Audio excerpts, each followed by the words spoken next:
പ്രിയമുള്ള സുഹൃത്തുക്കളെ, ഞാൻ രാജു, പുനർജനി അഗ്രവാടൻ, മാധവത്ത്, കാഞ്ഞങ്ങാട് സൗത്ത്. ഞാൻ ഇന്ന് നിങ്ങളെ പരിചയപ്പെടുത്തുന്ന നല്ല വീട്ടുപറമ്പിൽ വെക്കാൻ പറ്റിയ നല്ലൊരു ഇനം ഫലവൃക്ഷമാണ്. വലിയതായിട്ടൊന്നും വരാതെ തന്നെ ചെറുതിൽ തന്നെ പിടിക്കും. നല്ല ഇനമാണ് ജബോട്ടിക്കാവ. നിങ്ങളെല്ലാവരും കേട്ടിട്ടുണ്ടാവും, ചിലർ വെച്ചിട്ടുണ്ടാവും, വീട്ടുപറമ്പിൽ പിടിച്ചിട്ടുണ്ടാവും. എന്നാൽ അറിയാത്തവർക്ക് വേണ്ടി ഞാൻ ഇതൊരു ചെറിയൊരു വിവരണം തരികയാണ്. അതായത് ജബോട്ടിക്കാവ അഥവാ മരമുന്തിരി, ഇതിൻ്റെ സ്വദേശം ബ്രസീലാണ്. ഇത് മുന്തിരി പോലെ നമ്മളെ ഇതിൻ്റെ മരത്തിൻ്റെ തടിയിൽ തന്നെ പിടിക്കുന്ന ഒരു ഫലവൃക്ഷമാണ് ജബോട്ടിക്കാവ. അപ്പോൾ ഇതിൻ്റെ കുറേ വെറൈറ്റികളുണ്ട്. അതായത് റെഡ് ഹൈബ്രിഡ്, റിക്കോസ്, അതുപോലെ അബലാങ്കറ്റ, അതുപോലെ തന്നെ നമ്മുടെ അടുത്തുള്ളത് സബാറ. ഇങ്ങനെ കുറേ ഐറ്റംസ് ഉണ്ട്. നമ്മുടെ അടുത്ത് ഇപ്പോൾ 4 വെറൈറ്റി ജബോട്ടിക്കാവയാണ് നമ്മുടെ നഴ്സറിയിൽ ഇപ്പം അവൈലബിൾ ആയിട്ടുള്ളത്. അത് ഏതൊക്കെയാണ് എന്ന് ഞാൻ നിങ്ങൾക്ക് പരിചയപ്പെടുത്തി തരാം. ഒന്നാമത്തെ ഇത് ബ്ലാങ്കറ്റ് എന്ന് പറയുന്ന സാധനമാണ്. ഇത് പേര് അങ്ങനെയാണ്. ഇതിൻ്റെ ഒരു പ്രത്യേകത, ഇതൊരു ഹൈബ്രിഡിനാണ്. ചെറുതിൽ തന്നെ കായ്ക്കും. ഇതിൽ വേണ്ട കുറേ അധികം താമസമൊന്നും വേണ്ട. ഒരു 3 വർഷത്തിനുള്ളിൽ തന്നെ നമുക്ക് ഫ്ലവർ വരും. ഇതിൻ്റെ മരത്തടിയിലാണ് ഇതിൽ കായ് ഉണ്ടാകുന്നത്. മുന്തിരി പോലെ കൊലകൊലയായിട്ട് വരുന്ന സാധനമാണ്. കൊലകൊല എന്ന് വെച്ചാൽ മരത്തിന് ഇങ്ങനെ പറ്റിപ്പിടിച്ച് കിടക്കുകയാണ്. അപ്പം അതാണ് ഇതിൻ്റെ ഒരു പ്രത്യേകത. അപ്പോൾ ഇത് ബ്ലാങ്കറ്റാണ്.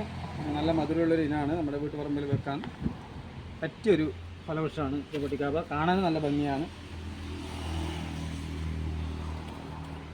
ഇതാണ് പ്രിക്കോഷൻ എന്ന് പറയുന്ന സാധനം.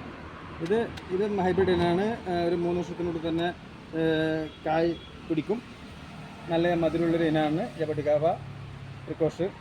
അപ്പോൾ ഇത് നമുക്ക് നമ്മുടെ വീട്ടുപറമ്പിൽ പരീക്ഷിക്കാൻ പറ്റിയ ഒരു ഇനമാണ് ജബോട്ടിക്കാവ. മൂന്നാമതായിട്ട് കാണിക്കാൻ വന്ന കുറച്ച് വലിയ ഏരിയയാണ്, കണ്ടില്ലേ? ഇത് സബാറയാണ്. സബാറ ഏറ്റവും ടേസ്റ്റി ആയിട്ടുള്ളൊരു ഇനമാണ് സബാറ. ഇത് കുറച്ച് വലിയ ചെടിയാണ്, കണ്ടില്ലേ?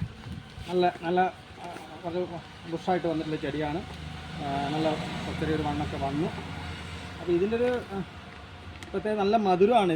നല്ല മധുരമാണ് ഇതിൻ്റെ പഴം. പക്ഷേ കുറച്ച് ഫ്ലവറൊക്കെ വരാൻ കുറച്ച് വൈകും. അതായത് ഒരു 5-8 വർഷം ആണിപ്പം ഇതിൽ കായ്ഫലം വരുന്ന താമസം. 8 വർഷം വേണം. ഇപ്പോൾ 4 വർഷം കൊണ്ട് കായ്ച്ച സ്ഥലമുണ്ട്. 4-5 വർഷത്തിനുള്ളിലൊക്കെ കായ്ച്ച സ്ഥലങ്ങൾ ഒരുപാടുണ്ട്. അപ്പം ഇതും നല്ലൊരു ഇനമാണ്. കാണാൻ നല്ല ഭംഗിയാണ്. പിന്നെ ഒന്നുള്ളത് ഇതാണ് ഇതിലൊരു കേമൻ എന്ന് പറയുന്നത് റെഡ് ഹൈബ്രിഡ് ഇനാണ്. റെഡ് ഹൈബ്രിഡ് ഇത് വളരെ ചെറുതിൽ തന്നെ കായ്ഫലം തരുന്ന ഇനാണ് ജബോട്ടിക്കാവയുടെ റെഡ് ഹൈബ്രിഡ്. നമ്മളെ നല്ല ചാണകപ്പൊടി, കടലപ്പിണ്ണാക്ക്, എല്ലുപൊടി, വേപ്പിൻപിണ്ണാക്ക് അല്ലെങ്കിൽ ജൈവവളങ്ങൾ ഇട്ട് നന്നായി പരിപാലിച്ച് കഴിഞ്ഞാൽ പെട്ടെന്ന് തന്നെ കായ്ഫലം തരുന്ന ഇനാണ് റെഡ് ഹൈബ്രിഡ്. അപ്പോൾ നമ്മുടെ വീട്ടുപറമ്പിൽ വെക്കാൻ പറ്റിയ നല്ലൊരു ഇനാണിത്. അപ്പോൾ നല്ല ആളുകൾ, ഈ പഴങ്ങളോട് സ്നേഹമുള്ള ആളുകൾ, ഫ്രൂട്ട് പ്ലാന്റ്സിനോട് താല്പര്യമുള്ള ആളുകൾ നമ്മൾ വീട്ടുപറമ്പിൽ ഇത് വെച്ച് നോക്കണം. നല്ല ഇനാണ്. നല്ല ഇനം മാത്രമല്ല, കാണാൻ നല്ല ഭംഗിയാണ്. മരത്തിന് തന്നെ ഇങ്ങനെ മുന്തിരി പോലെ പിടിച്ച് കിടക്കുന്നത് കാണാനും നല്ലൊരു ഭംഗിയുള്ളൊരു ഫലവൃക്ഷമാണ് പിന്നെ നമ്മുടെ ജബോട്ടിക്കാവ. കൂടുതൽ ഹൈറ്റൊന്നും വരില്ല, വലിയ മരമായിട്ടൊന്നും പോകുന്ന സംഭവമൊന്നുമല്ല. എല്ലാവരും ഒന്ന് പരീക്ഷിച്ച് നോക്കുക. നന്ദി.